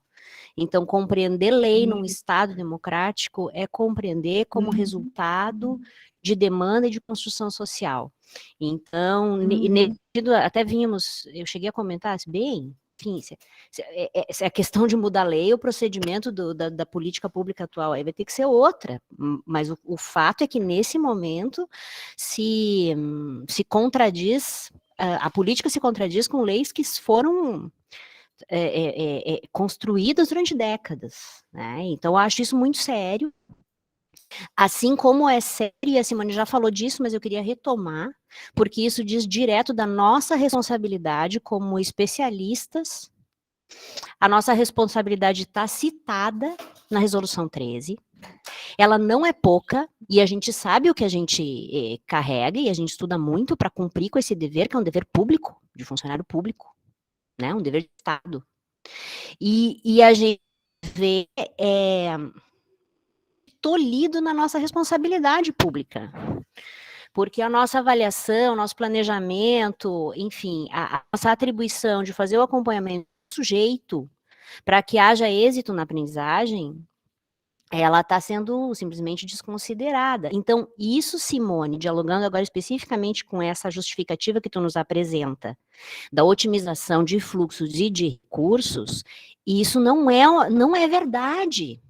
Porque o que a gente está trazendo aqui é que justamente não vai otimizar carga horária nossa, que vai embolar para o ano seguinte, depois que a gente descobrir em que escola caiu, e aí vai estar deslocando uma carga horária de um especialista que está lotado hoje para dar conta da inclusão na educação infantil. Nós vamos que o ano que vem nos deslocar para o ensino fundamental, porque nós não vamos deixar os nossos colegas de CIR sem conhecer esse sujeito, que não há eficácia daí, não há eficácia alguma num processo de conhecimento do sujeito, das suas potencialidades, dos recursos necessários. Nos chegou em algum momento que era uma estratégia essa do sistema, né? Porque quando não se tem muito justificativa, se joga para o sistema, né? Era uma estratégia para garantir igualdade. Opa! Que o que estaríamos querendo é uma reserva de vagas e que haver igualdade no acesso. Opa! Então nós vamos, tem uma colega na Cíntia, não sei se está por aí, vocês vão ter que apresentar aquela velha figurinha da escadinha no muro, sabe? A mesma igualdade e a equidade. Nós vamos ter que apresentar aquela figurinha, porque assim, equidade é um direito da pessoa com deficiência. Sim, e não é isso que é que para isso que a gente trabalha, justamente na linha de otimizar fluxos e recursos. Porque tudo que foi relatado pela Simone e pela Letícia diz disso. Da gente, como funcionário público, otimizar fluxos e recursos. E a garantia de que esse sujeito seja incluído no espaço, nessa transição das etapas da educação básica, seja incluído num espaço que está preparado para recebê-lo. E em educação a gente sabe que isso faz toda a diferença, né, gente? Conhecer o sujeito aprendente e planejar faz toda a diferença para o êxito da aprendizagem, né? Então, eu queria salientar esses pontos que a Simone falou, e eu queria falar numa outra questão que a Andrea tocou, e que é temática para a gente seguir na luta, porque na própria resolução e nas demais legislações, inclusive a LDB, diz que é atribuição do especialista em educação especial a avaliação da necessidade educacional especial. E aí está se misturando alhos com bugalhos, porque está se exigindo um laudo médico para que esse sujeito tenha a garantia do seu direito como estudante. Então, também é um retrocesso que a gente sustentou na rede municipal e não foi fácil sustentar até aqui, porque a gente dialoga com as políticas de recursos do MEC, né, de recenseamento do MEC. Não é fácil, ao longo de décadas, não tem sido fácil manter a nossa atribuição da avaliação da necessidade educacional especial, e agora, simplesmente, para facilitar. Então, assim, nós precisamos continuar discutindo, porque isso é muito complexo e não otimiza o recurso aqui para trabalhar. Obrigada. Simone Strauss. Não, só para comentar com vocês, assim, escutando a minha xará ali, né, a Simone, enquanto tu falava, Simone, eu fiquei pensando, assim, no dia a dia do nosso trabalho, né, e me dei conta do que eu estou sentindo no momento, assim, durante todo esse ano, é justamente é como se a Secretaria de Educação estivesse falando assim, não, fica tranquila, não precisa fazer esse negócio de transição aí, tá muito trabalho para ti, né? E essa coisa de muita assessoria também na educação infantil, vamos reduzir um pouco isso aí, né? É muita coisa, né? Então, eu percebo justamente isso, só que essa intenção que eles chamam, né, como tu disse, de otimizar fluxo e RH, se eles um dia pensarem em otimizar fluxos e RH, eles esqueceram de ver a realidade, né? Porque, assim, ó, realmente, nós que estamos no dia a dia, né, num período pandêmico, com demandas, assim, gritantes nas nossas escolas, nas nossas comunidades, nas escolas que a gente assessora, né, a realidade e a demanda, elas não estão combinando, né, com esta forma aí de otimizar fluxos, que a Ana já disse, não é real, né, vai atrapalhar os fluxos, né, e o RH, né. Então, o que eu percebo no meu trabalho, não precisa fazer esse negócio de fórum aí, esse negócio de reunião geral de CIR aí, não precisa, tranquilo. Quer dizer, gente, não está casando com a demanda, não está não está combinando com o que nós temos. Como é que um serviço público, primeira coisa que tem que fazer, tem que olhar quem é, tem que olhar o seu público, tem que estar acolhendo esse público, qual é essa demanda real? Eu acho que assim, ó, esse é a maior dificuldade no momento, né? E é por isso que eu digo assim, né? O serviço de EP e PI está fazendo isso, a CIR também está fazendo isso, chamando a secretaria para conversar, para dialogar, a gente quer mostrar o que nós estamos vendo, qual é esse nosso público, né? Vamos construir em cima disso que nós temos aqui, né? Não está combinando, é isso? Né? E é exatamente essa tua fala, né, Simone? Foi interessante tu colocar, né, que essas mudanças já tinham sido anunciadas, que é esse o objetivo. Eu entendo o objetivo, né, deles, mas não está combinando com a realidade e a demanda que a gente tem no momento, né? E nós, como profissionais, assim, envolvidos, e a gente não consegue, não tem não fazer, né? A gente vai sim, tá dialogando com essa realidade, nós estamos ali no dia a dia. É que não tem como, né, Simone, otimizar fluxo com o público que a gente atende e com a forma como a gente trabalha. Não tem como. Isso não existe para nós. Vamos lá, Liliane e depois Anderson. Oi, gente, boa noite. Primeiro, um grande prazer rever vocês, muita gente aqui, saudade de muita gente, das nossas... Acho que nós estamos sendo chamados para militância de novo, né? Algumas conquistas precisam ser reafirmadas eternamente. E eu estou num sentimento de exaustão profunda, porque o que acontece na SMED acontece na URGS e acontece em outras instâncias. É um projeto de governo, é um projeto de político muito claro, de diminuir o público, de fragilizar o público, de mostrar para a sociedade que funciona mais um voucher do que uma escola, que funciona mais uma instituição privada do que uma universidade pública. Nós estamos vivendo na URGS um cenário jamais imaginado, assim, de um desastre absoluto, nesse caminho da ausência profunda de diálogo, de escuta, de reconhecimento da construção histórica, mas muito nesse caminho, nesse desenho de desconstituir o espaço público.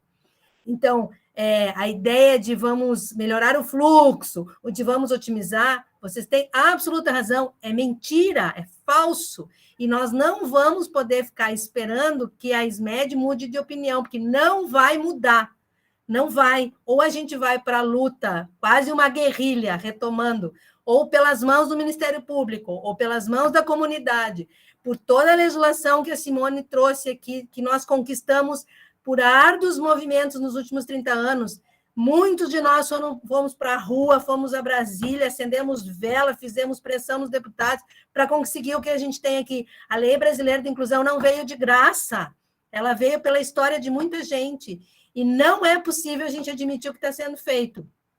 Porque é assim, para dizer que fracassa, que não dá certo, que crianças da educação especial têm que ficar colocadas num centro, num lugar, porque na escola comum vai fracassar, não vai dar certo. Óbvio, se não tem transição, não tem acompanhamento, não tem...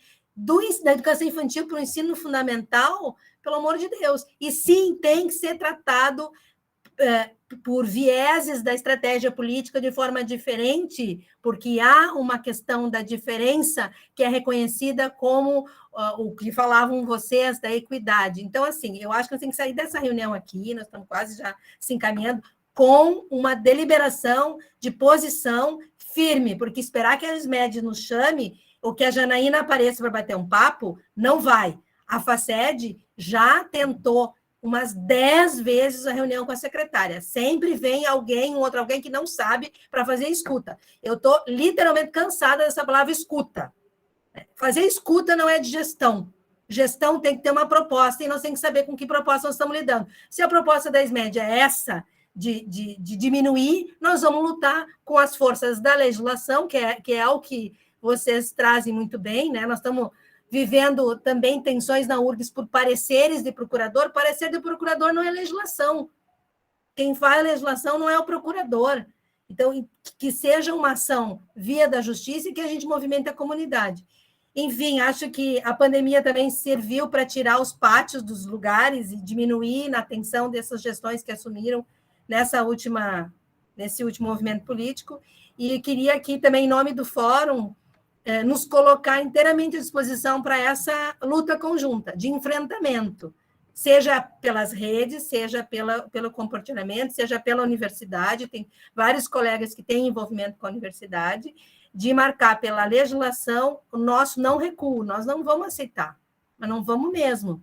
Então, eu acho que aqui a gente faz um encaminhamento, nós sempre tivemos uma relação boa com o Ministério Público, talvez caiba uma ação junto a uma audiência pública, uma ação, temos vinculações com outros campos da ordem política, ou que, né, podemos fazer audiências na Assembleia, audiências na Câmara, acho que a gente tem que fazer, movimentar e perturbar, acho que essa é a palavra, desorganizar, porque, infelizmente, a gente vai ter que voltar a fazer lutas que nós achávamos que tínhamos vencido, né? Tirar os aposentados, sinto muito, não dá para descansar não, porque tem muita coisa aí para fazer. Então, o Fórum fica à disposição para a gente, dos encaminhamentos, fazer o que precisa a partir, inclusive uma nota que nós podemos publicar, uma nota, uma moção do Fórum a partir dessa reunião em defesa do procedimento da EP-IPI que tem sido feito.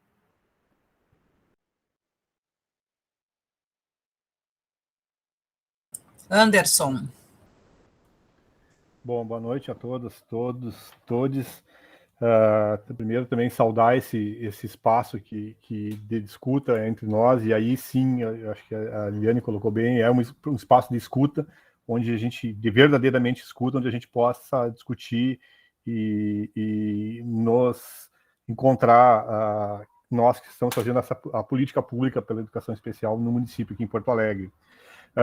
Eu me inscrevi justamente nessa linha que a Liliane falou agora. Eu não acredito no diálogo com a SMED, gente. Não acredito nesse diálogo com a SMED. A gente passou agora por um processo que eles chamam de reestruturação curricular, onde foi tentado pela rede ao máximo uma construção de diálogo. E a gente viu no que deu, ou no que vai dar isso ainda. Porque ainda não deu nesse processo. Eu acho que a Simone Dornelles trouxe, a partir da legislação, algo que está se concretizando na prática, que é o desmonte da política pública de inclusão. Esse desmonte ele vem sendo feito já desde o governo passado. O governo passado foi muito incompetente nesse processo. E esse entrou com uma competência que não é que nos interessa, mas entrou com a competência para poder fazer essa distribuição, até porque tem alguns aliados na Câmara de Vereadores, e isso facilitou o processo de desmonte.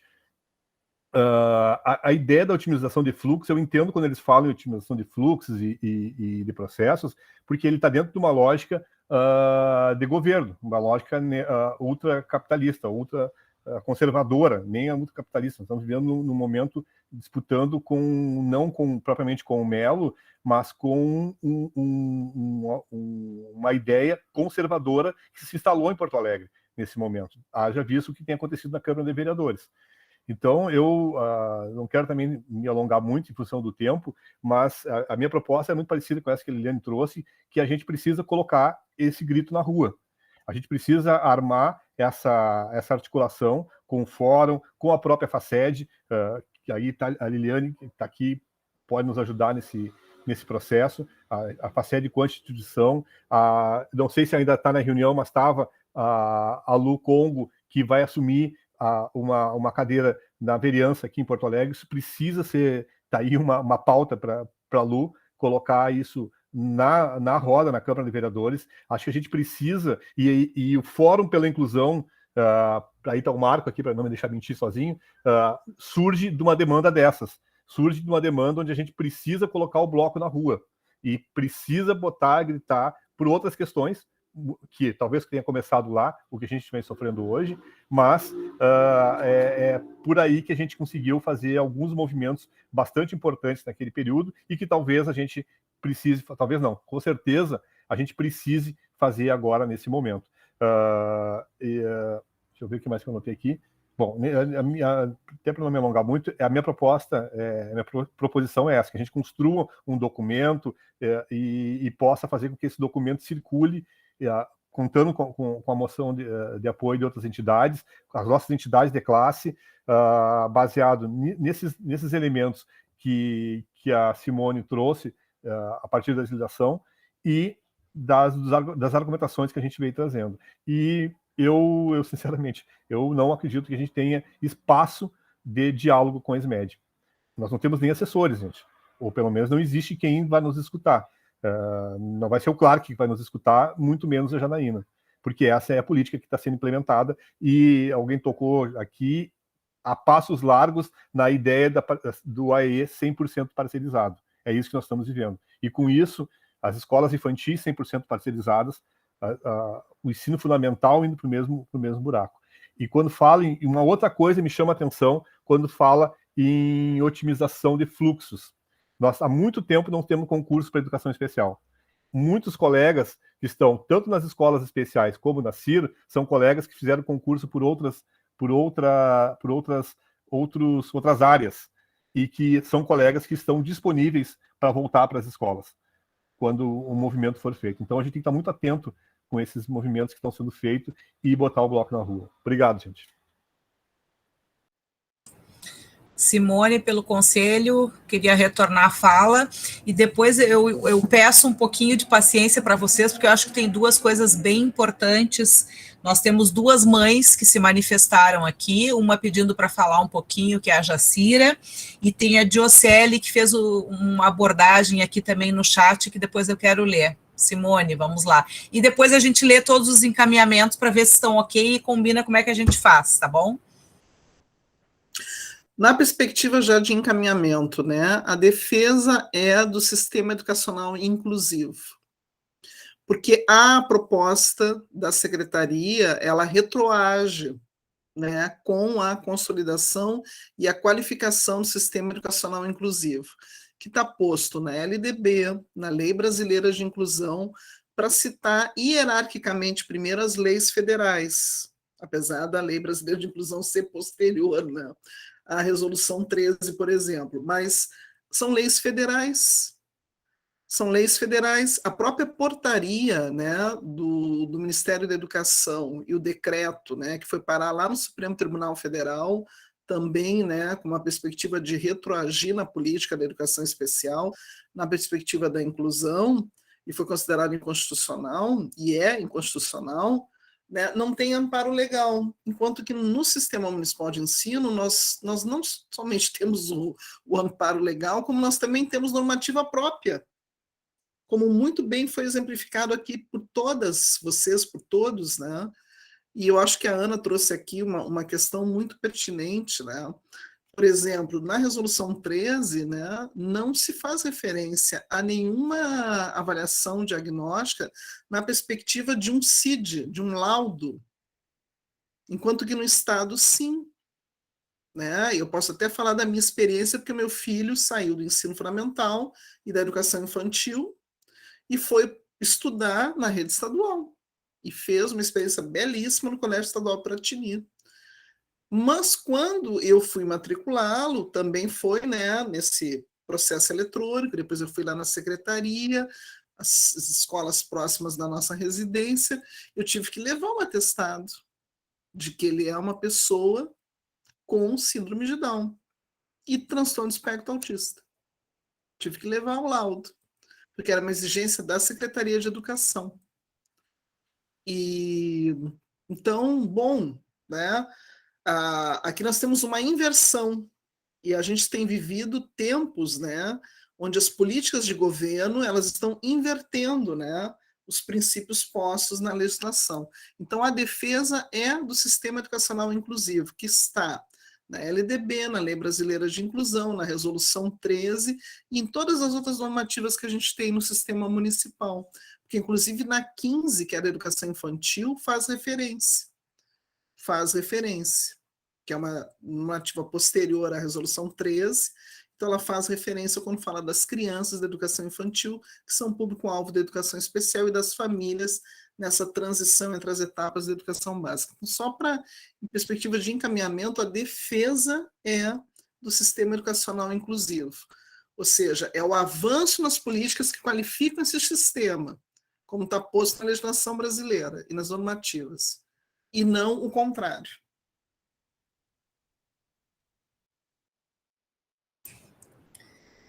Vamos ver, então, Jacira, apresenta a tua questão e depois eu leio o que a Diocele escreveu, ou se a Diocele quiser falar também, tranquilo, Diocele. Boa noite a todos, eu me chamo Jacira, eu tenho 2 filhos dentro do espectro autista, o Marcelo, mais velho, tem autismo do nível 3, já passou pela escola Eliseu Paglioli, na época do EPI, do PI, né, com a saudosa professora Amélia, e depois de muito tempo depois tive outro filho, né, que atualmente tem 9 anos, é o Davi, que tem autismo de nível 2. O Marcelo atualmente estuda nutrição, né, é o último ano dele, porque ele vai completar 21 anos agora em fevereiro, e o Davi, depois da escola infantil, ele ficou durante 2 anos na escola Tristão, e depois foi encaminhado para a escola Rincão. Então eu fico pensando assim, ó, como seria para o meu filho Davi, que precisou ficar 2 anos na escola, no Tristão, né? Quer dizer que se fosse hoje, ele não teria esse direito, né? Então, assim, queria dizer a todos que primeiramente a minha admiração por todos, pela luta, né? Queria falar que estamos juntos, do que eu puder fazer, poder ajudar, divulgar, gritar, fazer fumaça, o que for necessário, eu estou junto. Quem me convidou para essa reunião foi a Thaís Teixeira, né? A gente tem um laço muito, muito curto, ela é minha amiga, né? Posso dizer assim. Então, na verdade, eu só pedi a palavra para falar isso mesmo, assim, da minha admiração por todos, agradecer a todos pela luta e que contem comigo. Ótimo, Jacira, vamos precisar de ti e de muitas outras mães também aqui, que bom te ouvir. A Diocele quer falar, não vai ficar só na pergunta escrita, né, Diocele? Eu vou falar também. Assim, ó, a minha filha, a Isabela, ela não participou, ela não fez o Jardim B esse ano, por causa da pandemia, né? Então, assim, ela não teve contato com a escola, né? E aí eu queria saber, assim, como é que vai ser a transição dela para o primeiro ano, porque vai ter as dificuldades, né? E como é que eu vou conseguir vaga também? Como é que vai ser a vaga dela? Se vai ser na Tristão, na escola especial, se vai ser numa escola municipal? Pois então, Diocele, gostaríamos de ter uma resposta. A questão justamente desse grupo que está aqui é justamente porque a gente está questionando essas dificuldades, essa angústia que muitos vão passar com essa nova sugestão, né, de processo de transição.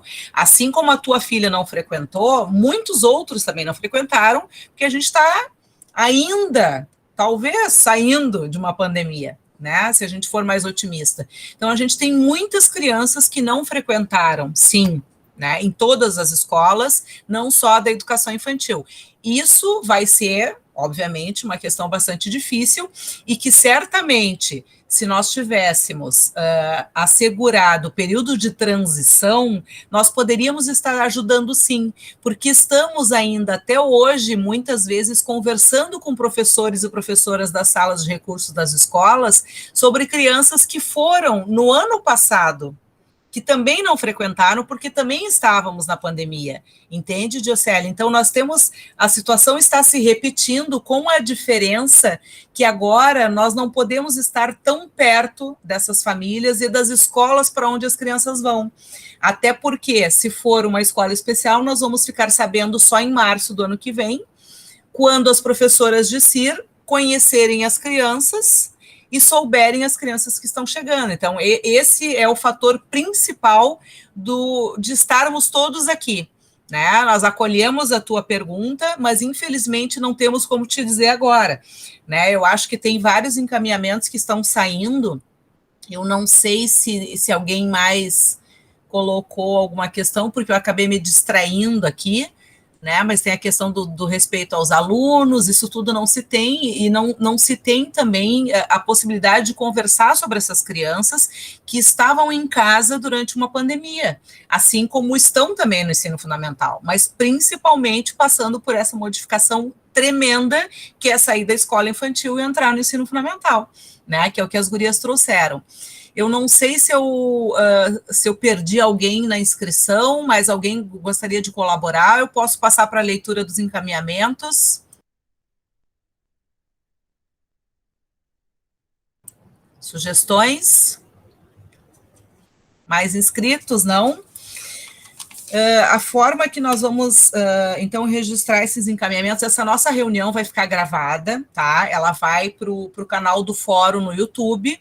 Qualquer um de vocês pode acessar novamente, ou alguns colegas que não puderam estar aqui conosco hoje também podem visualizar depois, famílias, inclusive, tá? Diocélia e Jacira podem nos ajudar a divulgar isso também, porque eu acredito que juntando todas essas forças, e principalmente com os mais envolvidos, que são os alunos e as famílias, o nosso esforço fica mais completo, né? Eu acho que essa nossa briga que vem pela frente vai ter muito mais significado se as famílias estiverem conosco, com certeza, né?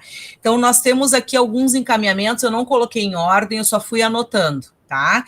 Nós temos, então, solicitação de audiência com o Ministério Público, né, que nós podemos fazer o pedido pelo fórum, né, com a nova promotora que está na parte da educação.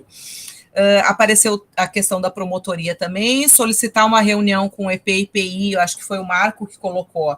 E por que o Marco colocou isso? Provavelmente porque bem no início da reunião não estavam todos vocês, mas nós falamos então das novas pessoas que vão ser referências para o serviço de educação precoce, psicopedagogia inicial e das salas de recursos. Então elas foram apresentadas hoje de manhã, numa reunião da SMED. Como agora, então, já existem essas referências, bom, podemos falar com essas referências, né? Então, acho que um pouco dessa sugestão do Marco é exatamente isso. Quem são, Liliane? Na parte da EPIPI, é a professora Crisley, que todo mundo chama de Cris, e que já pensaram que era outro nome, que vem de uma EMEI chamada Ilha da Pintada. E na parte das salas de recursos da CIR é Cláudia Rosa, é isso? Não, CIR é Betinha e Rosângela, e na parte de monitoria e assessoria de inclusão é Cláudia. Ah, é?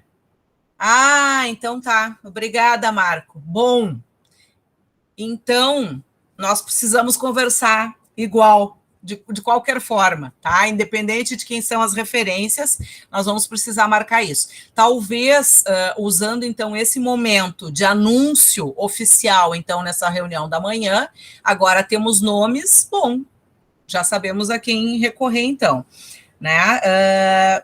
Construção de uma nota conjunta, uma nota de repúdio, alguma coisa assim, isso surgiu também como encaminhamento. Acho que é uma nota, só para encaminhar essa questão, Fala. é uma nota que pode ser, teria que deliberar a assinatura, pode ser escrita, eu sugeri, eu adoro fazer isso, né, dar trabalho para os outros. Isso, é claro, tu já disse até quem vai fazer. Sim, porque é uma nota que tem que ser curta, não é um manifesto, é uma nota de uma lauda. Tá. Como ela já foi minha chefe, eu logo acatei. Claro, né, Ana? A gente ela não foi a minha, mas eu sei como é que ela era. E aí eu não sei se a gente consegue, a ideia é assim, assinar pelo fórum, seria o ideal se a gente pudesse contar com o apoio da rede, né, dos professores de EPPI e da CIR, mas isso teríamos que consultar todos. Então, pela brevidade do tempo, se vocês acharem que está bem o fórum assinar a nota, senão nós temos que consultar todos os colegas para incluir, não nominalmente, mas incluir a representação da CIR e da EPPI. Porque a nota, eu sugiro que ela saia esta semana, inclusive. Sim. Né? Tipo, escrever amanhã, bater o martelo e sair para as redes. Estamos otimizando fluxos e RH. O Anderson se inscreveu de novo. Tá, não, ok. E um dado importante que eu também esqueci, que o Marco ajudou a lembrar, que a Josiara, que estava sempre como sendo referência, pelo menos para nós, assim, está como adjunta do Clark. Então, se ela está junto com o Clark, que é coordenador do ensino fundamental, bom, nós temos que falar com todos eles, né? Mais uns nomezinhos aí para a gente anotar. Deixa eu ver, a Giovana colocou aqui, na CIR entendi na reunião de hoje que está ok ou não. O que está ok, Giovana? Escreve ali enquanto eu leio o resto. O Anderson acho que quer fazer uma intervenção. Sim, também, mas só vou terminar de ler os encaminhamentos e aí a gente fecha. Comissões de Educação da Câmara e Assembleia. Eu sugeri Comissão de Educação dos Conselhos Tutelares, que se interessaram também para estar aqui conosco hoje, mas eu acho que não conseguiram. E é isso. E em cima da questão da defesa do sistema educacional inclusivo que a Simone trouxe como conselho. Marco? Audiência pública, Comissão de Educação. Tá. Ok. Anderson. Então, na linha do que a Giovana colocou ali no chat, hoje a Letícia apresentou a fala dela. Nós tivemos reunião hoje de CIR geral, e a Letícia apresentou, praticamente houve um consenso. Mas isso é muito fácil da gente fazer, porque há um fluxo de informação muito rápida entre os colegas da CIR. Então, eu acredito que poderia ser também o fórum, professores da CIR, professores da IPI, para dar um outro corpo para o manifesto, assinar. Mas é muito fácil, a gente pode hoje mesmo fazer a consulta, e a partir de ter o texto, muito rapidamente a gente consegue essa resposta de assinar do conjunto dos professores e professoras da CIR.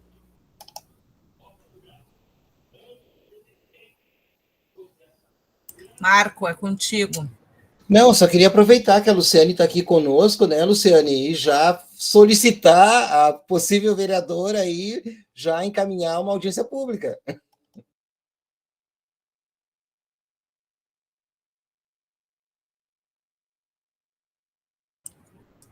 Não sei se a Luciane ainda está por aí.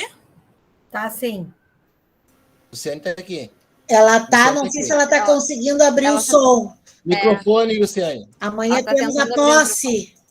Ah, que chique. Luciane, tu quer abrir teu som ou não? Abriu! Abriu? Abriu. Gente, eu estou ouvindo aqui vocês dizer, primeiro, que eu li o parecer do Conselho Municipal de Educação, Simone, fazendo análise do plano de gestão da SMED, é exatamente isso que a Letícia trouxe aí no início da fala, né? O puro desmonte do serviço público, da educação pública e a priorização da privatização, né? Da compra de vaga e, na verdade, indo na contramão da inclusão, né? Da inclusão das crianças, dos jovens e adolescentes no ensino regular. Nós já estamos fazendo uma série de pedidos, vamos fazer uma série de pedidos de providência a partir de amanhã, né, para a SMED, tratando dessas questões, e quero dizer a vocês que me coloco à disposição, né, junto, poder estar articulando também com os outros vereadores e vereadoras da oposição, etc., para fazer esse tipo para encaminhar essas ações. Então, dizer isso para vocês, eu fiquei pensando aqui, né, até na possibilidade de solicitar uma reunião com a SMED, enquanto vereadora, e para tratar junto com vocês, ou intermediar uma reunião, né, em que vocês pudessem estar tratando essas questões também junto à SMED. Mas, assim, à disposição de vocês para o que vocês acharem pertinente que eu possa fazer, articulando com outros vereadores e vereadoras, com certeza. Obrigada, Luciane. Eu acho, então, que a gente pode encaminhar dessa forma. Não sei o que vocês acharam de todos os encaminhamentos que eu li, vocês viram ali também no chat.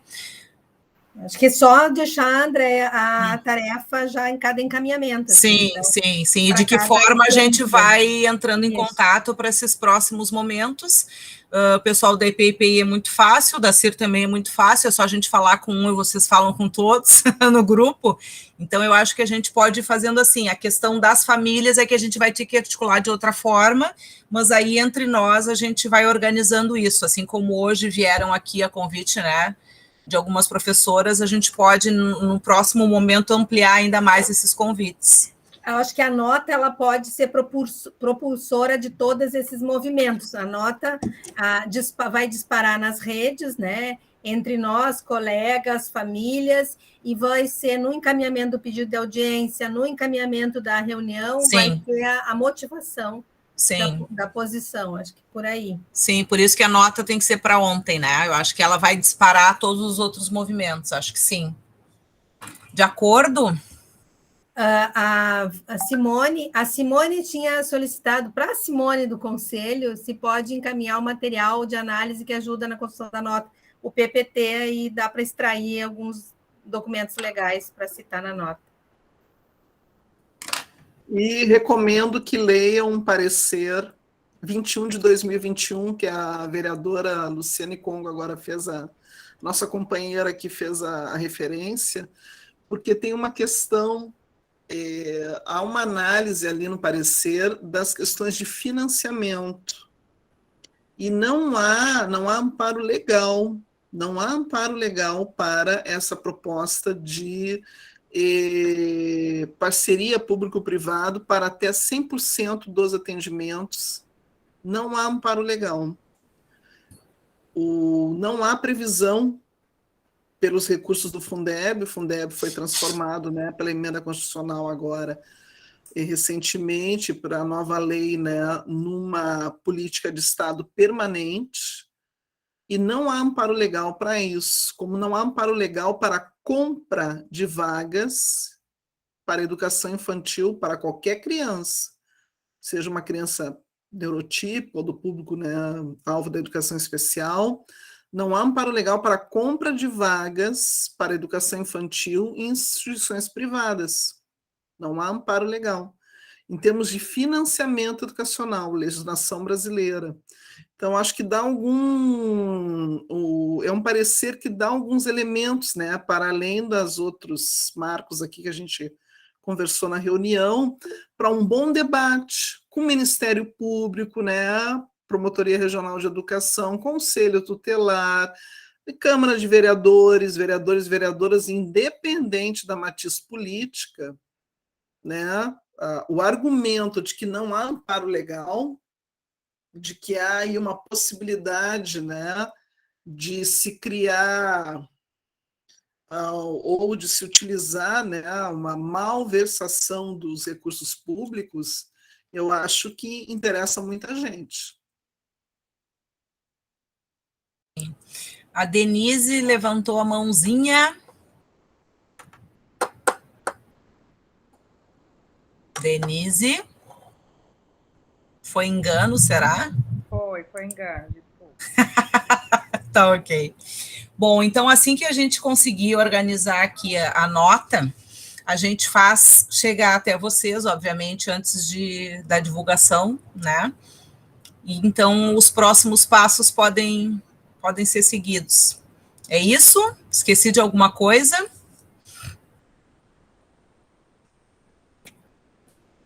Bom, oi, fala, Lili. Não, super bem encaminhadas, que é isso, agora a gente precisa operacionalizar. Sim, vamos fazendo. E a gente vai se falando logo, né? Porque, bom, dia 1º começam as inscrições. E eu acho que uma das questões que a gente tem que reforçar é justamente para as famílias também procurarem, digamos, os seus direitos, né? Não é bem a palavra certa que eu queria dizer, mas eu acho que isso é importante também. Porque muitas vezes chegam as orientações novas, as famílias acreditam que sim, que a gente tem que fazer exatamente dessa forma, mas esquecem também de uma outra forma que pode ser feita, pensando em cada criança, em cada aluno, em cada família, em cada necessidade naquele momento, né? É isso, então. Muito obrigada por estarem todos aqui conosco, obrigada pelos depoimentos. Estaremos juntos em breve, sigamos em frente. Uma boa noite a todos, bom descanso. Boa noite.